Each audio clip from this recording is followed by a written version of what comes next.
मी प्रथम साहेबांचे तसेच पास्टोरेट कमिटीचे आभार मानते. त्यांनी हे आम्हाला कृती उपलब्ध करून दिलं.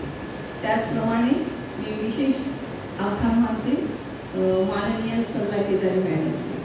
त्यांनी महिला मंडळातून माझी वक्ता म्हणून निवड केली आणि मला ही संधी लाभू दिली. याबद्दल मी खरोखर त्यांची आभारी आहे. परमेश्वराचे आभार मानते आणि त्याची स्तुती आराधना करते. सुरुवातीला प्रथम मी मातृदिनाची अगदी थोडक्यात माहिती वाचून दाखवणार आहे. निस्वार्थी प्रेम, निस्वार्थी माया म्हणजे आई. तिच्याबद्दलची कृतज्ञता म्हणजे मदर्स डे. आईची माया, प्रेम, तिच्या मुलांच्यावरील मायेची तुलना ही जगातील कुठल्याच आणि कोणत्याच गोष्टींशी होऊ शकत नाही. आईच्या पोटी एकदा मग जन्माला आलं की तिचं जीवनच बदलतं.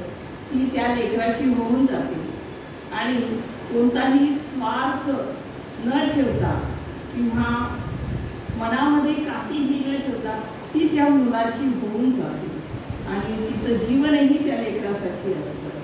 या अशा निस्सीम प्रेमाच्या मायेच्या आईसाठीच तिचा गौरव करण्यासाठीच जगभरात साजरा केला जातो तो म्हणजे मायवार. मायवार पहिल्यांदा 1908 मध्ये युनायटेड स्टेट्समधील ॲना जार्विस नावाच्या महिलेने तिच्या आईच्या सन्मानार्थ साजरा केला होता, जिचे 3 वर्षापूर्वी निधन झाले होते. चालू केलेली ही परंपरा युनायटेड स्टेट्समधील अनेक भागांमध्ये करण्यास सुरुवात झाली. त्यानंतर अमेरिकेचे अध्यक्ष वुड्रो विल्सन यांनी या दिवसाबद्दल 1914 मध्ये या कार्यक्रमाला राष्ट्रीय सुट्टी जाहीर केली. मातृदिन हा एक असा खास दिवस आणि महत्त्वाचा असतो जेव्हा आम्हाला मातांचे प्रेम, कठोर परिश्रम आणि प्रेरक विचारांची जाणीव होऊ शकते. ती आमच्या आयुष्यातली एक महान व्यक्ती आहे. तिला फक्त आपल्या मुलांना जबाबदार आणि चांगले माणूस बनवायचे असते.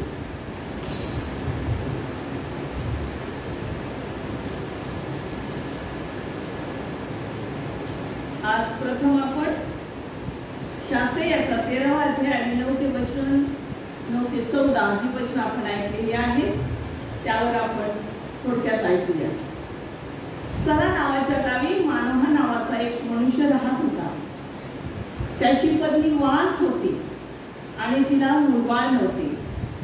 आणि या काळामध्ये फलिस्ती लोक इस्रायलास फार त्रास देत होते आणि त्यामुळे हे इस्रायल लोक देवाजवळ सारखी प्रार्थना करत होते की आमची सुटका कोण करणार, या त्रासातून आम्हाला कोण सोडवणार. आणि सतत प्रार्थना करून ते रडत होते आणि परमेश्वराने शेवटी त्यांची प्रार्थना ऐकली. आणि पहा, पुढे ही स्त्री शेतामध्ये बसली असताना परमेश्वराच्या देवदूताने तिला दर्शन दिलं आणि तिला म्हटले की तू वांझ असून तुला मूलबाळ झाले नाही, पण आता तू गर्भवती होशील आणि तुला मुलगा होईल. आता तू जपून राहा. द्राक्षारस किंवा मद्य पिऊ नको.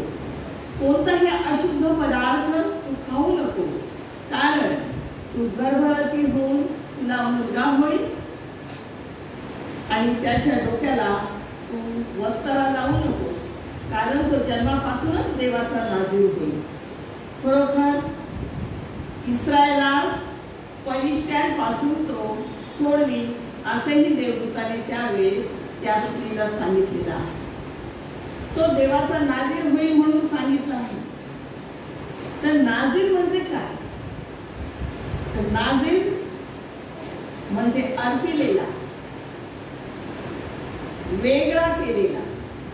आणि मोशेच्या नियमशास्त्राप्रमाणे ज्या पुरुषाने हे नाझीराचे व्रत स्वीकारले आहे त्याला काही नियम, काही निर्बंध होते. पहिला म्हणजे त्याने केस कापू नये. दुसरा होता की त्याने द्राक्षारस किंवा त्यापासून बनविलेले कोणतेही पेय घेऊ नये. आणि तिसरं म्हणजे मृत्यू झाला असेल तेथे जाऊ नये, प्रेतक्रियेला हजर राहू नये आणि सूतकही पाळू नये असे त्याला ते नियम घातलेले होते. त्याचप्रमाणे आपल्या शारीरिक वासना या ताब्यात ठेवाव्यात आणि आपला देह, प्राण व आत्मा परमेश्वराला अर्पण करावा. आज देवदूताने त्या मातेवरती किती मोठी जबाबदारी टाकली आहे. तिला सुद्धा किती नियम दिलेले आहेत पहा. आणि खरोखर त्या मातेने प्रार्थनेत राहिलं पाहिजे, पवित्र राहायला पाहिजे, देवाच्या सानिध्यात राहायला पाहिजे आणि देवाने ज्या गोष्टी भयात देवाच्या राहायला पाहिजे, देवाचा आदर केला पाहिजे. या सर्व गोष्टींचं तिला पालन करायचं आहे. तरी प्रियांनो, आज जर आपण पाहिलं तर आजकालच्या मुली लग्न पण नको म्हणतात आणि कुठली जबाबदारी पण घ्यायला नको म्हणतात. काळानुसार त्या सुद्धा बदलत आहेत आणि व्यसनाधीनता येत आहे. तसं पाहिलं तर त्या काळी त्या कुमारिका फार पवित्रपणे जीवन जगत असतात. पहा, ज्या वेळेस त्या आपलं शरीर झाकण्यासाठी पूर्ण अंग भरून वस्त्र परिधान करत असते. परंतु आता काळ बदलला आहे खरोखर आणि आपण पाहत आहोत, त्याचा अनुभव घेत आहोत. नंतर त्या स्त्रीने जाऊन आपल्या नवऱ्याला म्हणजे मानवाला ही गोष्ट सांगितली की एक माणूस माझ्याकडे आला होता आणि त्याचं स्वरूप देवदूताप्रमाणे होतं आणि घडलेले सर्व इतिवृत्त तिने आपल्या पतीला सांगितलेलं आहे. ते सांगितल्यानंतर त्याने परमेश्वराकडे प्रार्थना केली, मनोभावे प्रार्थना केली की जो माणूस तू आमच्याकडे पाठविला होतास त्याला पुन्हा आमच्याकडे पाठवून दे, अशी प्रार्थना त्यांनी केली. कारण जन्मास येणाऱ्या मुलाचे आम्ही संगोपन कसे करावे आणि हे त्याने आम्हाला शिकवावं आणि त्याच्यासाठी आम्ही काय करावे. फार महत्वाचं बोलला की त्याचे संगोपन आम्ही कसे करावे आणि त्याच्यासाठी आम्ही काय करावे. देवाने मानवाची प्रार्थना ऐकली आणि नंतर ती स्त्री शेतात बसलेली असताना पुन्हा देवदूत त्या ठिकाणी आलेला आहे आणि तिने पाहिलं की देवदूत पुन्हा आलेला आहे. तिने धावत जाऊन, त्यावेळी तिचा पती तिच्या बरोबर त्या शेतामध्ये नव्हता, तर तिने धावत जाऊन आपल्या पतीला ही गोष्ट सांगितली की तो देवाचा माणूस आलेला आहे. आणि लगेच तो तिच्या मागे धावत आला आणि त्या मानवाने त्या माणसाजवळ जाऊन विचारले की आपणच या स्त्रीशी संभाषण केलं होतं काय. तेव्हा देवदूताने म्हटले, होय मीच. आणि त्यावर मानवाने त्यास म्हटले, माझी स्त्री वांझ आहे आणि आम्ही तर आशा सोडली आहे, परंतु आता आपल्या म्हणण्याप्रमाणे घडल्यावर ह्या मुलाचा जीवनक्रम कसा असावा आणि त्यासाठी आम्ही काय करावे हे फार महत्वाचे आहे आणि ते आम्हाला तुम्ही सांगा. तेव्हा परमेश्वराचा दूत मानवाला म्हणाला, मी सांगितलेल्या सर्व गोष्टी स्त्रीने जपावे. ज्या गोष्टी सांगितल्या होत्या की तू मद्यपान करू नकोस, मद्यापासून बनवलेला कुठलेही पेय पिऊ नकोस, कुठलेही अशुद्ध पदार्थ खाऊ नकोस, हो की नाही. तर ह्या सर्व गोष्टी तिला कसोशीने पाळायला लावा.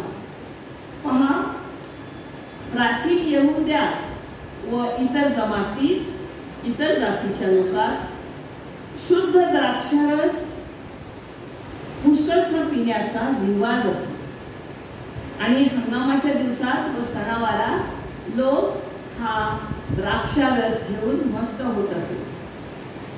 आता पहा, विशेष गोष्ट की तुम्ही काहीच न करता देव तुमच्यासाठी चमत्कार करेल का. नाही, तुम्ही प्रथम विश्वास धरला पाहिजे, हो की नाही? त्याच्याविषयी तुमच्या मनामध्ये भय पाहिजे, आदर पाहिजे. तसंच एक गोष्ट सांगते मी तुम्हाला की रिकामे झालेले दगडी रांजण हे जर तुम्ही पाण्याने भरले तर तो त्याचा द्राक्षारस करेल. त्याचप्रमाणे लाजाराच्या कबरेवरची धोंड काढण्याशिवाय लाजार काही बाहेर येणार नाही. या स्त्रीच्या बाबतीत देवाची योजना होती आणि ती पूर्ण करण्यास त्या स्त्रीने भरपूर कष्ट घेतलेले आहे. ही काही साधी गोष्ट नव्हती की कोणताही अशुद्ध पदार्थ खाऊ नये, द्राक्षरस पिऊ नये, हो की नाही, आणि त्या बाळाच्या डोक्याला वस्त्रा पुढे लावू नये. हे फार कठीण होतं, परंतु तिने हे अपार कष्ट घेतलेले आहे आणि त्याचं फळ तिला मिळणार होतं हे तिला माहित होतं.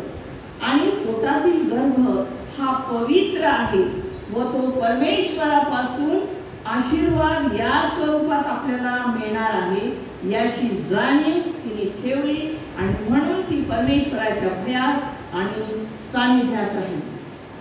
सर्वात महत्वाची गोष्ट म्हणजे देवदूताने तिला ज्या गोष्टी सांगितल्या होत्या त्या तिने कसोशीने पाळलेल्या आहेत आणि हे आशीर्वाद मिळवण्यासाठी खरोखर भरपूर कष्ट घेतलेले आहेत. आई ही आपले सर्वस्व लेकरांसाठी देते. आई आपले सर्वस्व आपल्या लेकरांसाठी देते. ती त्यागमय जीवन जगते. खरोखर लेकरांची जबाबदारी घेते. त्याच्या जीवनास आवश्यक व त्याच्यासाठी जे काही हितावह असेल ते सर्व करते. ती धन्य माता, खरोखर धन्य ती माता. पुढे त्या स्त्रीला मुलगा झाला आणि तिने त्याचे नाव शमशोन ठेवले. शमशोन मोठा झाला व परमेश्वराचा आशीर्वाद हा त्याच्यावर होता. शमशोन हा फलिस्त्यांबरोबर इस्रायलासाठी लढला. असा हा पुत्र या मातेच्या पोटी जन्मास आला. धन्य ती माता.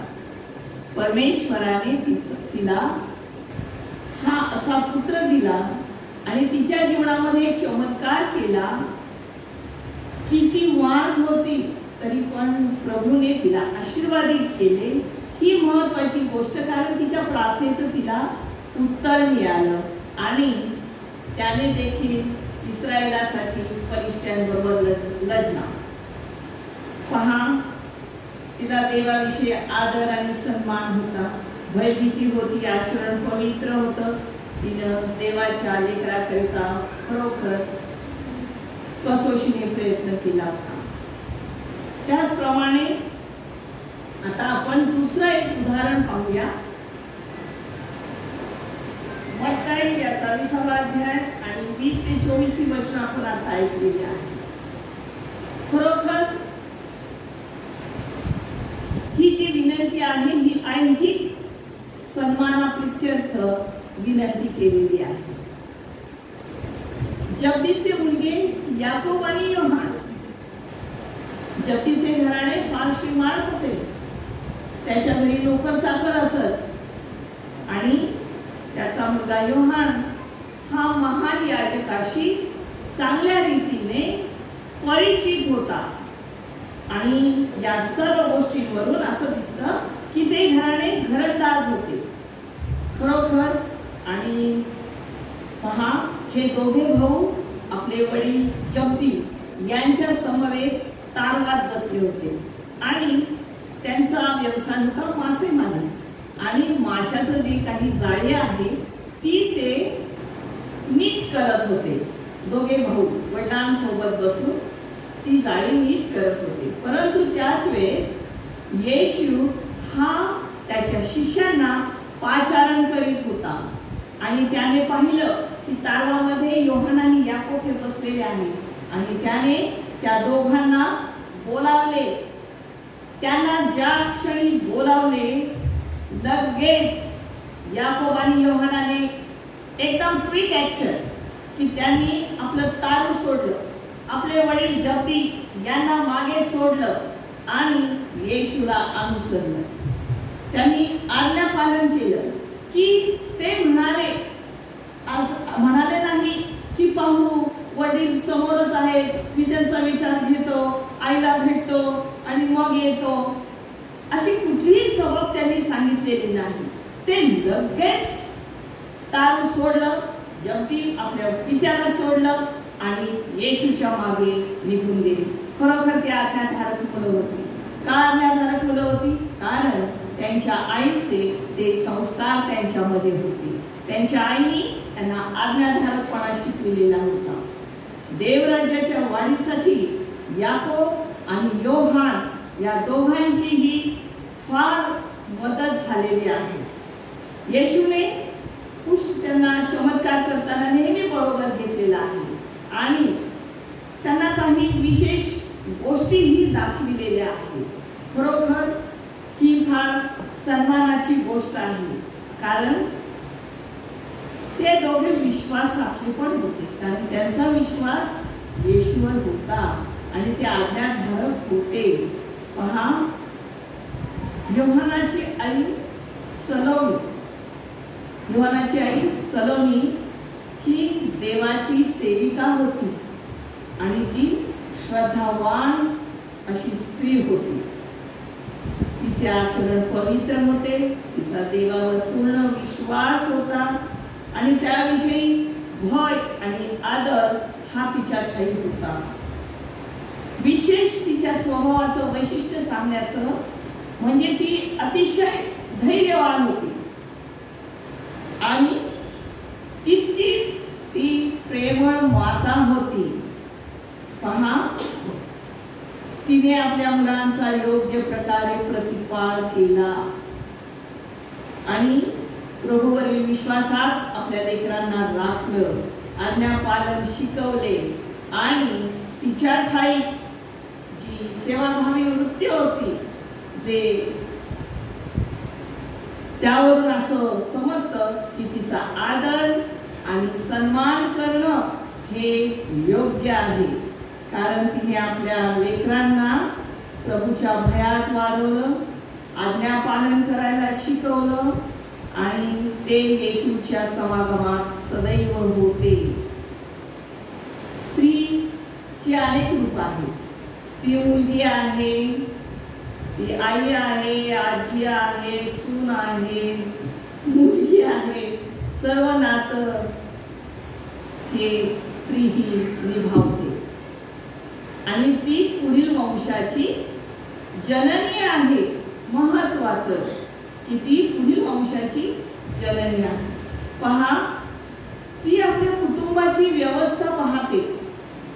आताच आपण नीतिसूत्र याचा 31 अध्याय ऐकला आणि त्यामध्ये सद्गुणी स्त्रीची जी काही वैशिष्ट्ये आहेत ती सर्व काही या सलोमीला लागू पडत आहे आणि ती आपल्या कुटुंबाची काळजी घेते आणि कुटुंबातील प्रत्येक व्यक्तीच्या आचार विचारांकडे ती लक्ष देते, अहित करीत नाही आणि विशेष म्हणजे परमेश्वराचे भय बाळगते, गरजवंतास मदत करते, आपली मूठ गरजवंतासाठी ती उघडी करते आणि विशेष म्हणजे आपल्या कुटुंबाकरता आणि आपल्या लेकरांकरता ती काबाड कष्ट करते. आपलं लेकरू जर आजारी असेल तर ती रात्रंदिवस जागरण करते. त्यामध्ये ती कुठली कसर ठेवत नाही लेकरांची सेवा करण्यासाठी आणि घरातील सर्वांशी ती सेवाभावी वृत्तीने वागते. खरोखर याकोब आणि योहान यांच्या आईचं स्वतःचं असं मानाचं स्थान हे फार महत्वाचं होतं, कारण ती येशूची सेवा करीत होती. समाजामध्ये तिचं स्थान होतं, समाजातील लोकांच्या ती उपयोगी पडत होती, वेळेकाळेला मदतीला जात होती आणि पहा, तिने येशूकडे एक विनंती केली आहे आणि तिने आपलं संपूर्ण जीवन आणि योगदान दिलेलं आहे. परंतु तिने जी मागणी येशूकडे केली आहे ती मागणी साधी नव्हती, अजिबात साधी नव्हती, सर्वसाधारण नव्हती. आणि विशेष म्हणजे की ते मागण्याचं धाडस हे तिच्यामध्ये होतं. ती धैर्यवान होती. तिने अशी काही गोष्ट प्रभूकडे मागितली की तिचं मोल फार मोठं आहे. यावरून समजतं की आई ही आपल्या लेकरांसाठी सदैव चांगले विचार करत असते आणि त्यांना देवराज्याच्या वाढीसाठी आपल्या लेकरांनी पुढे यावं यासाठी ती प्रयत्नशील असते. पहा, देवराज्याच्या वाढीसाठी तिचं मोठं योगदान होतं. म्हणून तिचं धैर्य झालं येशूला एक विनंती करण्यासाठी. तिने आपल्या दोन्ही मुलांसह याकोब आणि योहान या दोन्ही मुलांसह येशूकडे ती आली आणि येशूच्या पाया पडली. येशूचे पाय धरले, येशूच्या पायावर आपला माथा टेकवला. ती रडली. तिने आपले दोन्ही हात त्याच्या पायावर ठेवले, आपला माथा त्याच्या पायावर ठेवला आणि आग्रहपूर्वक तिने विनंती केली. तिने काय विनंती केली असेल? आपल्या दोघा पुत्रांकरिता भावी ख्रिस्त राज्यात सन्मानाच्या जागा मागितल्या. ती म्हणाली, तुमच्या राज्यात ह्या माझ्या दोघा मुलातील एकाने तुमच्या उजवीकडे व एकाने डावीकडे बसावे अशी आज्ञा करा. तिने जाणलं होतं हा संदेष्टा आहे, हा सर्व समर्थ प्रभू आहे. खरोखर हे सर्व जाणल्यानंतरही तिचं धैर्य झालं येशूकडे ही मागणी करायला. म्हणजे तिने तिची मुलं किती चांगल्या रीतीने वागलेली होती. तिला तिच्या मुलांवरही विश्वास होता. तिची मुलं देखील लीन आणि नम्र होती आईप्रमाणेच.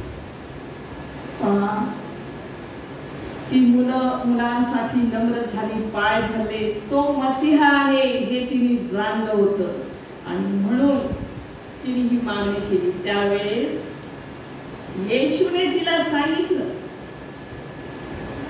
की आपण देवाकडून आलेलो आहोत. त्यामध्ये पहा, येशू म्हणाला, तुम्ही काय मागता हे तुम्हाला समजत नाही. जो प्याला मी पिणार आहे तो तुम्हाला पिता येईल काय? ते त्याला म्हणाले, पिता येईल. त्याने त्यास म्हटले, माझा प्याला तुम्ही प्याल खरा, पण माझ्या उजवीकडे व माझ्या डावीकडे बसण्याचा अधिकार देणे माझ्याकडे नाही. तर ज्याच्यासाठी माझ्या पित्याने हा सिद्ध केला त्यांच्यासाठी तो आहे. येशूने तिला समाधानकारक असं उत्तर दिलं. पहा, आजकालच्या माता मुलांसाठी काय मागतात? नोकरी, गाड्या, बंगले आणि प्रॉपर्टी. सध्याच्या या युगामध्ये तरी आजकालच्या माता लेकरांसाठी अशा प्रकारची मागणी करतात. परंतु आजकालची मुलं देखील काय करतात?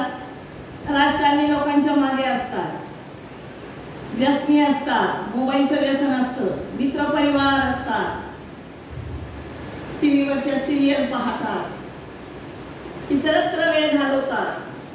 परंतु देवराज्यात आपला सहभाग कुणी विशेष रीतीने देताना आढळत नाही. देवराज्यात आपला वेळ विशेष रीतीने देताना कोणी आढळत नाही. योहानाची आई सलोमी तिने येशूची भरपूर सेवा केली आणि येशूला ज्यावेळेस वधस्तंभी खिळले त्यावेळेस येशूच्या वधस्तंभाजवळ ती येशूच्या आई सोबत त्या वधस्तंभाजवळ उभी होती. पहा, त्याचप्रमाणे येशूने वधस्तंभावरून आपल्या आईला योहानाच्या स्वाधीन केली. त्यांनी त्याची जबाबदारी पार पाडली. प्रभू येशूने जबाबदारी झटकली नाही. तो पुनरुत्थित होऊन परत येणार होता, त्याला माहित होतं. परंतु त्या थोडक्या काळाकरिता का होईना, परंतु त्याने आपल्या आईला योहानाच्या स्वाधीन केले. आणि जोपर्यंत त्याची आई जिवंत होती, मरिया जिवंत होती, तोपर्यंत योहान हा यरुशलेमेतच राहिला. ही महत्वाची बाब आहे. आणि योहान आणि येशू हे दोघे मावस भाऊ होते. अशा या मातेच्या ठाई जे सद्गुण आहेत ते आपण अंगीकार करूया. शेवट करीत असताना मी एक महत्वाची गोष्ट सांगू इच्छिते. एक दोन उदाहरण देऊ इच्छिते.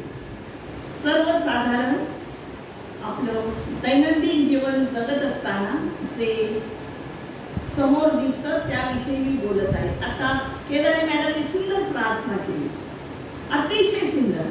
आणि त्यामध्ये त्यांनी लिहिलं की मुलांनी जबाबदारी घ्यावी. वृद्धाश्रमातील आईसाठी त्यांनी विशेष प्रार्थना केली. खरोखर ती गोष्ट फार महत्वाची. बघा, जिने मला जन्म दिला ती माझी आई.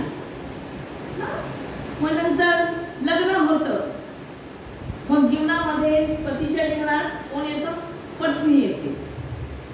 बायबल काय सांगतं की विवाहानंतर मी व माझी पत्नी एक झालो आहोत. ते दोन नाही. बायबलच्या म्हणण्यानुसार, सांगण्यानुसार ते दोघं एक झाले आहेत.